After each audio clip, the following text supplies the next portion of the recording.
But I so appreciate you all being here tonight to learn how auditions can help you write great cover letters. So my name is Sonja Thoms, and I'm the Senior Director of Operations and Orchestra Manager at the Nashville Symphony. I've been at the Nashville Symphony for 5 years, and previously I was at the Pittsburgh Symphony for 9 years. So in total, I've been working in orchestra management for almost 15 years in a career in orchestra operations that I didn't know existed until after grad school. All of my studies were in oboe and oboe performance. I have my bachelor's from Eastman School of Music and my master's from Rice University. So when I entered the orchestra management world, there was really a lot for me to learn.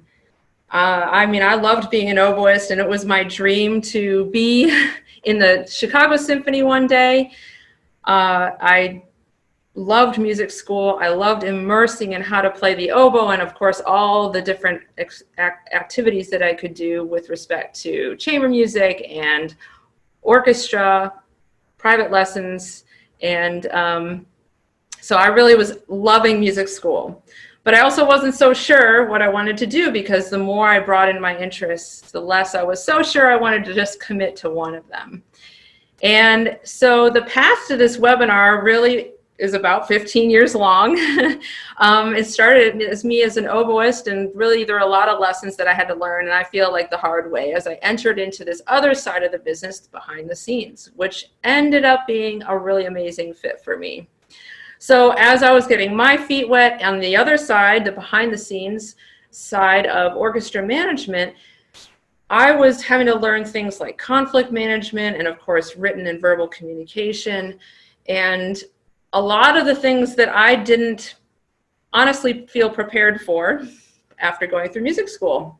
So as I started getting further and further into this new career that I didn't know existed until after grad school, I started having interns and started having the opportunity to teach and coach students as they were still in school, and also share my journey. And it was often a very helpful thing for students to hear that there's no singular path to working for an orchestra, but honestly, you might not even know that your career exists yet, and that's okay too. So I really found a love for teaching and coaching the more I got to work with interns, and fast forward a couple years, I moved to the Nashville Symphony, and now I was a hiring manager. And so I started to realize I had more and better insights for these interns and the students I really grew to love to serve as a hiring manager. And so part of those insights and that insider knowledge is really how I came to develop this webinar that I'm so glad you are here tonight for. The other thing about this webinar is I really wanted to try to pack in as much information as I could in a really applicable way so that you could walk away tonight with some really useful information. If you have come to this webinar, it may mean that you are looking for a job, or you are feeling the anxiety start to well up in, I am almost graduating and I'm going to have to start looking for a job. I want to try to give you as much of my knowledge as possible in the next few minutes so that you can maximize your efforts when you start to go out and try to interview for jobs or win a job. And I want to get you to the next round. So that's the goal of tonight. So in our time together, I want to talk about auditions. Then we're going to talk about cover letters. And we'll have plenty of time for Q&A. But in the meantime, if you have any questions that come to mind and you don't want to forget, please put them in the chat. So auditions, I mentioned that I was a musician first, right? I'm an oboist by background. I spent the first 25 years of my life just like living, eating, sleeping, breathing, being an oboist. And so that is part of me and part of who I am. It's also informed my everyday as an orchestra manager. And I would not be able to do my job in orchestra operations having not been an oboist. And so this musician mindset is always there. It's always helping me, and it's always helping me serve the musicians of the Nashville Symphony, Pittsburgh Symphony, or anyone I encounter. So a couple years ago, I moved to the Nashville Symphony, and last year I started being the association or management representative that sat in on auditions. What does that mean? It means, of course, as you're probably well familiar with, the preliminary audition round, and now actually all audition rounds at the Nashville Symphony, are behind a screen. The candidate is behind a screen. And on the other side of the screen is the committee. And I am not a voting member of the committee, but I got to sit in on all the preliminary auditions for the auditions we had earlier this year. And what does it mean to sit on the other side of the screen? Well, frankly, it's a lot less nerve-wracking because I'm not the one on the stage having to play the oboe. So it also gave me a lot of time to reflect with my musician mindset, and actually now my hiring manager mindset. Not that I had really linked the two yet, but I sat in these days of prelims, and as you well know, it's 60 or 70 candidates that I'm listening to. And there really were just some key observations that I was just noticing about auditions, and using this opportunity to sit on the other side of the screen and listen to these 60, 70 candidates and kind of just form my own opinions about if I had a vote, which I didn't, you know, what were the things that stuck out to me as what should move this person on to the next round or not. And I felt because I had this cross section of 60 or 70 candidates, it really gave me a good picture about what stuck out, what showed people's strong strengths, and what were people's weaknesses. And I was able to kind of remember what it was like to be on the other side of the screen, taking those auditions, and the perspective I had as a player, and what I thought I was doing, what I thought I was communicating, but now being on the other side of the screen as I was listening, how well did those intentions come across? But I was able to make some key observations while sitting in as a non-voting member for these auditions. So it leads me to our first kind of big slide today, which is kind of posing a question to you: what does it take to advance past the preliminary round? And whether or not you've taken an audition yet, I'm sure your teachers, if you take private lessons, have talked about a lot of these things. So I want to go through these because these were my key observations. These in no way reflect everybody that was behind the screen, but this is really what I had drilled down to. So the first thing is mastery of the fundamentals, right? I remember probably the first things that my teacher would tell me, right? Play in time, play in tune, play the right notes. Foundation of being able to get past that first round. So important. Because if those things aren't in place, then they can become actually a distraction from everything else you're trying to accomplish with phrasing and dynamics and style. So mastery of the fundamentals really is imperative. The next thing that occurred to me was being consistent in your presentation really mattered. What do I mean by this? Well, in a standard preliminary audition, there's going to be a solo piece of choice usually, and then like 3 or 4 or 5 excerpts. And as I was listening to these candidates, when they came in and they played their solo piece, let's say for a cello audition, it's a movement of a Bach cello suite. And they played it so confidently and beautifully and knocked it out of the park, really. But then they would start playing the orchestral excerpts, and it was very apparent in some candidates that they had not spent the same effort or time on those excerpts. And as a person observing or a person evaluating a candidate, it really stuck out, because the minute you play notes, you set the bar. And if you set the bar high with your solo of choice that you love playing, and you probably spend a lot of time playing, then you've set the bar at a certain height. And if you don't even meet your own bar with the rest of your audition, you're not going to get passed on to this next round, in my opinion. So really being consistent in your presentation was very crucial. Show relevance and competence. This is a little bit more of a subtle qualification, I would say, but really what I'm talking about is why auditions are so hard. When you play a preliminary audition, you're playing these orchestral excerpts. You're playing alone, unaccompanied, on a stage in a big concert hall. And you're playing excerpts from pieces that are huge symphonic works that were not meant to be played only by the second oboe part.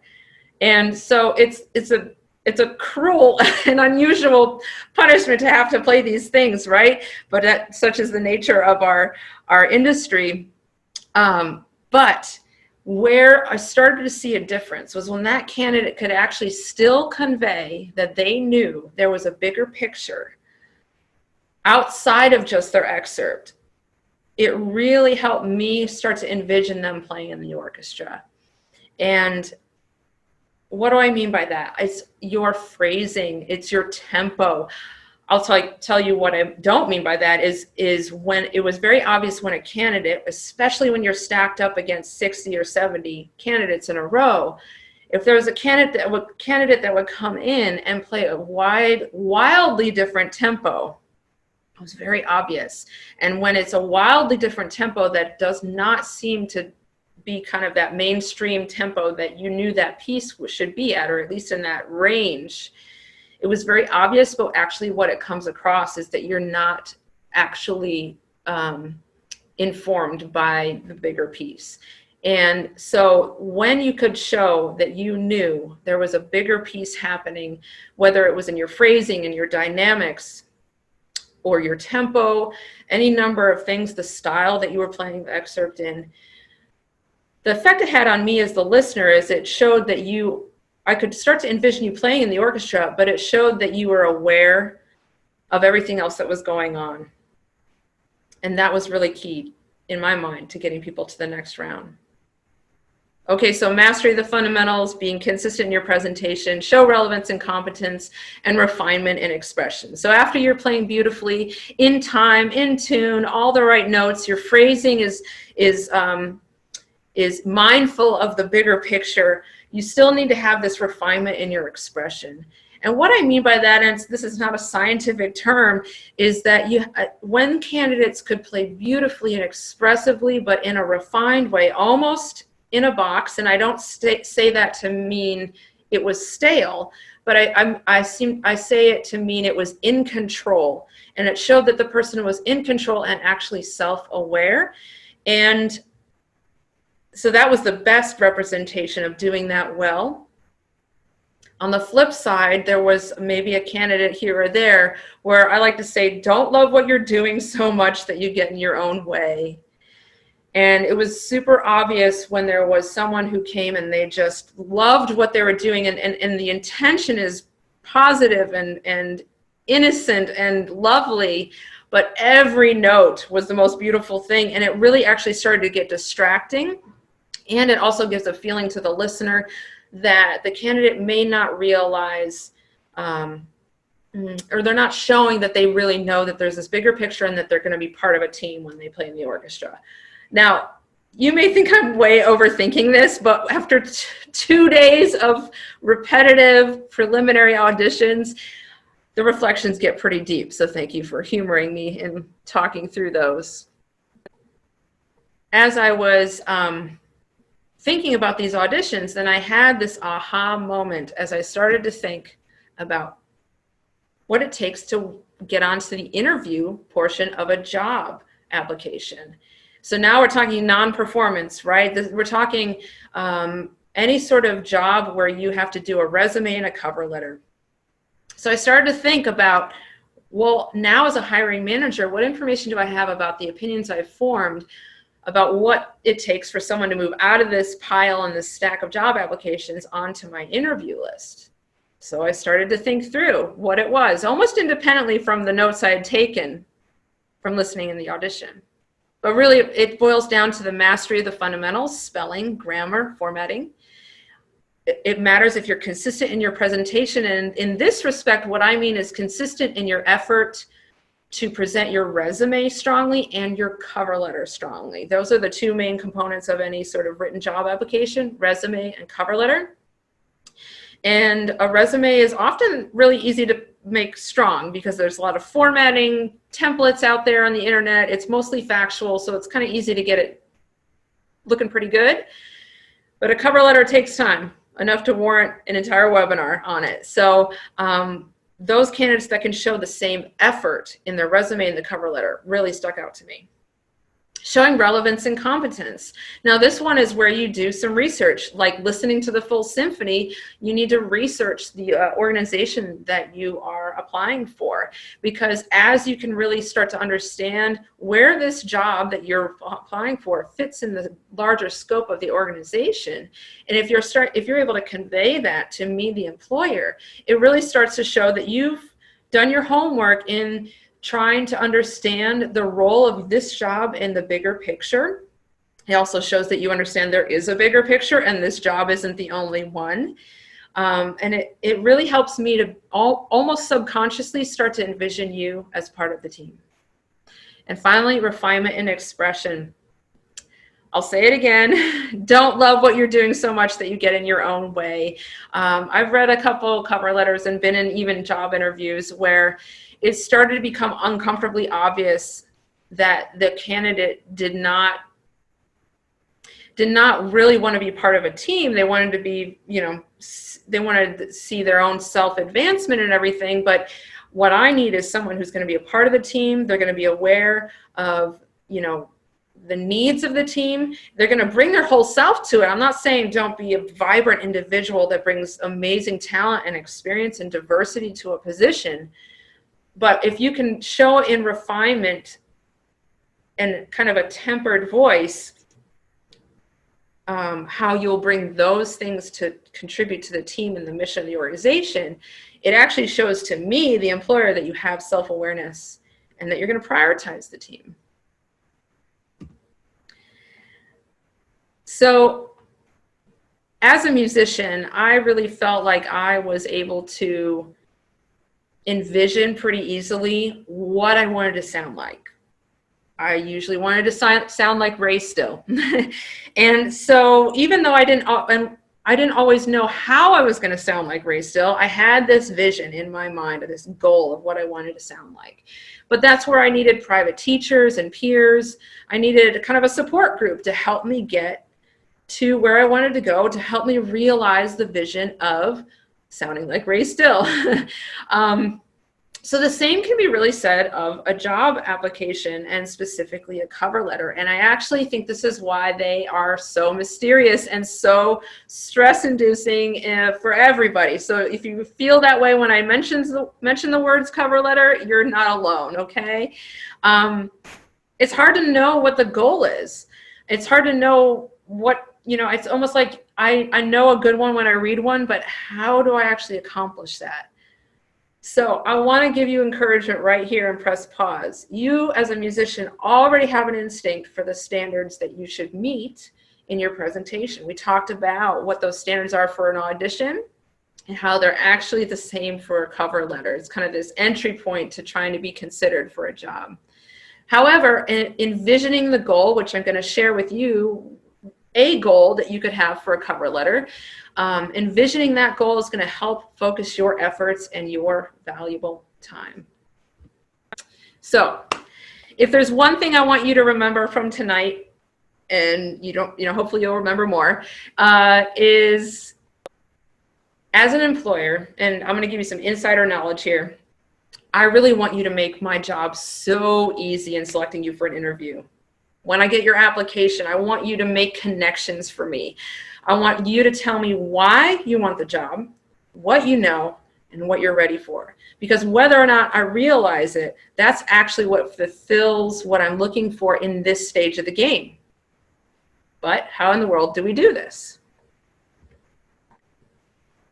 So the first thing I told you I want you to tell me is why you want the job. This is really critically important for you to think about and to figure out. And if you can figure this out, it's actually something that can transfer from cover letter to job application to job application in some respect, because it's really kind of originates from the core of your being. Why is why so important? Well, Simon Sinek, the author, says it pretty well in his book, Start With Why.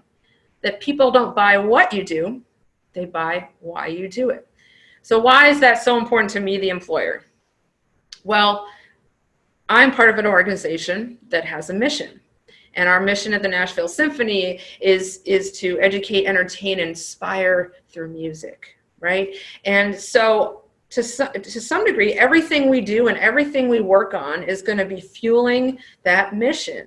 So if you are also committed and motivated to those things, it's actually going to contribute to your longevity in the job, because when the going gets tough or a pandemic hits, you know, your ability to still see the bigger picture and commit to the mission of the organization is going to sustain you and your motivation to be a part of the team and do the work.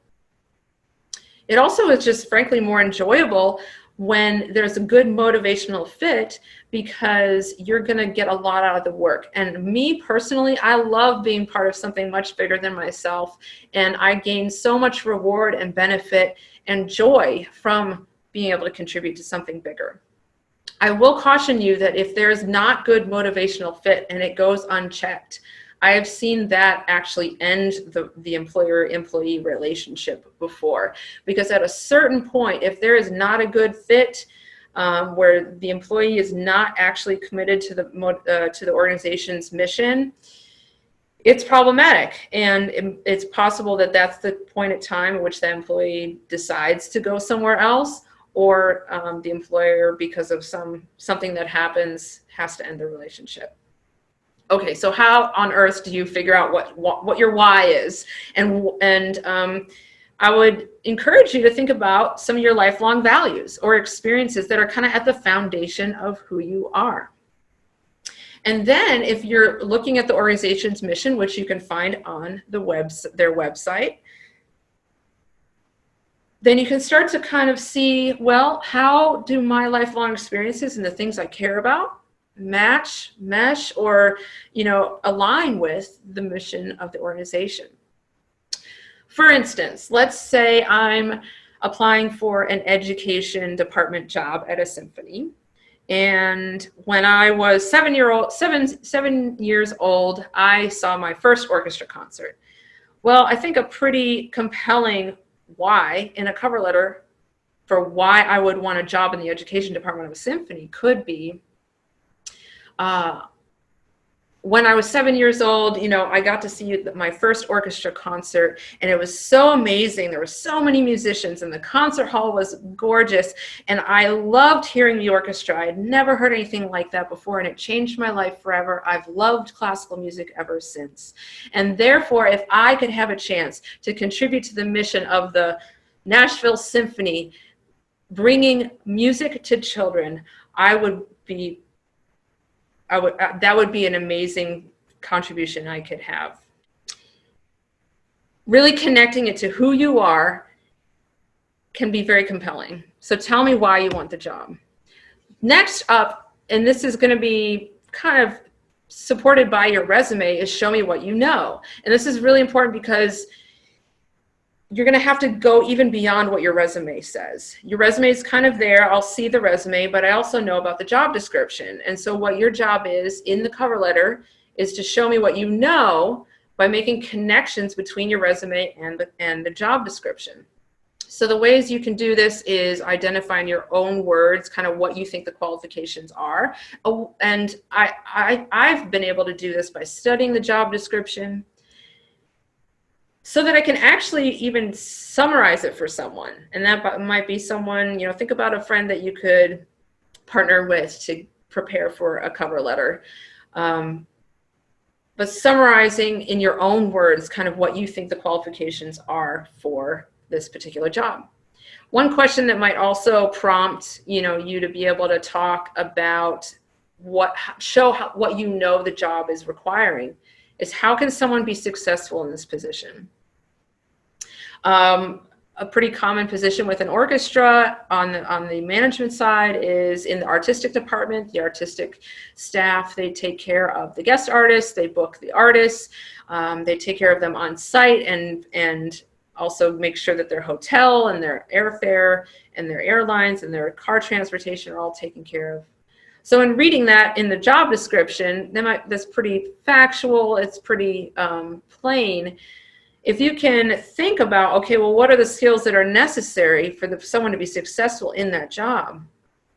You need to have a high level of customer service, attention to detail. You need to be organized. You need to be calm, cool, and collected. The list goes on, but if you can really think about what would it take for someone to be successful, you can start to name some of those things. And especially if some of those things are your strong suits, which is why you would be interviewing for that position, you can really call those things out and point to it specifically in the job description. Most importantly, I want to just encourage you to claim your identity. This is one thing we're not used to doing. And what I mean by that is we don't go around walking around our college campus or at the dinner table saying, wow, I'm such a great problem solver. But I would really encourage you to think about what are those things that you can claim. Maybe you are really great with people. Maybe you are calm, cool, and collected. Always a good thing. Maybe you're a great problem solver, or you like to critically think about how to manage an itinerary. Spend some time, and that's something that you could even do later this weekend, is just kind of think about what are those qualities, skills that you feel comfortable in claiming as your identity. Because I think that there is really a great place in a cover letter for you to expedite my understanding of who you are. And that's really what I mean by saying those things in this letter. I have a stack of 50 or so of these applications, so keep that in mind. I want you to do the work for me. And it's not to say I'm not going to make connections between your resume and the job description if I have to, but for those people who make those connections for me, you make my job easier, it's going to go on to the next round. Finally, after you've exclaimed how great you are and all the things that you can do and how well you know the position and how well your life goals align with the mission of the organization, I still want you to show me what you're ready for. And this is pretty simple. In some form or fashion, I want you to talk about how you're teachable, how you're a team player, and how you have a really strong work ethic, because those are the things that are going to position you to grow. And I'm a firm believer, and I'm a lifelong student. I am been out of school for quite a long time, but I enjoy learning. I still learn something every day. And so that aspect of really showing what I'm ready for is never going to go out of style. It's really key, because as an employer, I want people who are kind of ready to roll up their sleeves, ready to do whatever needs to be done. And we've all been learning almost to a different degree what that really means in respect to a pandemic, or crisis is just a better, more general word. So show the employer what you're ready for.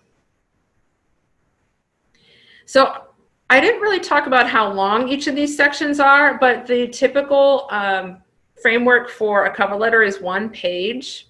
Yes, they can be a little bit longer if you have meaningful things to say, but generally I like 5 paragraphs. There's an opening where you just explain and reiterate what position you're applying for. Then you have a paragraph why you want the job, what you know, what you're ready for. So 3 paragraphs, and the closing. Thank you for your time. Look forward to talking to you soon. And if you can accomplish it all in 1 page, all the more better, because remember, I have about 30, 40, 50 applications in a stack. And the sooner you can capture my attention, the better. This is also the order I would suggest ordering your paragraphs in. However, I have seen, based on different writing styles, the why you want the job sometimes reads better if it is first or third. So you might try literally picking up that whole paragraph and putting it last before the closing. See if it reads better. You may, have someone else read it. Because sometimes knowing why is a good conversation starter, but sometimes that's a really good closer. And it's not science. I couldn't explain to you why. Sometimes it works in one slot or the other. But I think the point is, with this letter, I want to hear your voice in an authentic way. I want to get to know you. And the more natural the letter can feel, the better, the more compelling it's going to be. So I can't leave us without encouraging us. I will say the thing about a cover letter is actually, it's not like a preliminary audition, it's like a tape round. And if anybody's ever prepared for an audition, a tape round is where you can record yourself and send in a tape. And why I feel like that there's an advantage to that is that you have a lot of chances to really prepare and get it right. And with a cover letter, it's the same. It's not like you have to perform a cover letter live. That's what the interview is for, which is a whole nother set of skills. But you have the room and the flexibility to do a bunch of drafts, to really bring in the people who are going to help support you. So start thinking about who your support group is going to be for writing a cover letter. And I just also want to encourage you that you're already wired for this. As a musician, you have a high work ethic. You would not be where you are today with all those hours that you've practiced.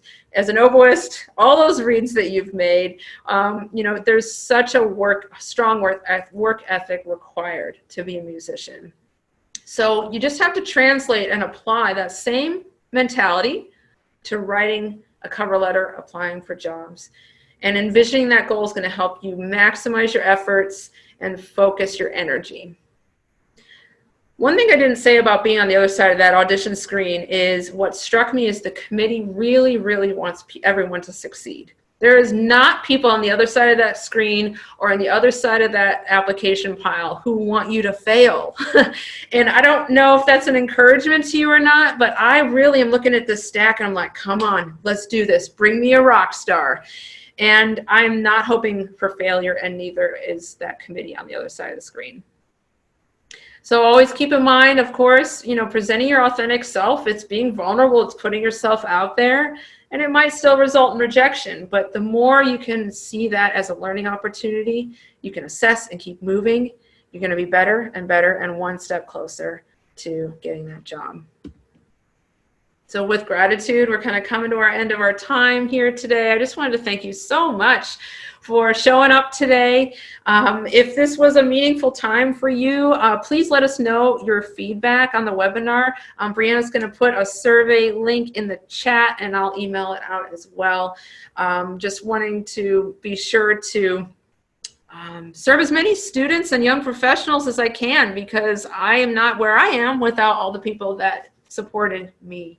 So leave me that feedback so I can be even better at this webinar. Excuse me. And if you're also so inclined, if you want to leave a review on Facebook on our Orchestra Careers page, that would really help me out. Just spread the word, because this is something that I just love to do.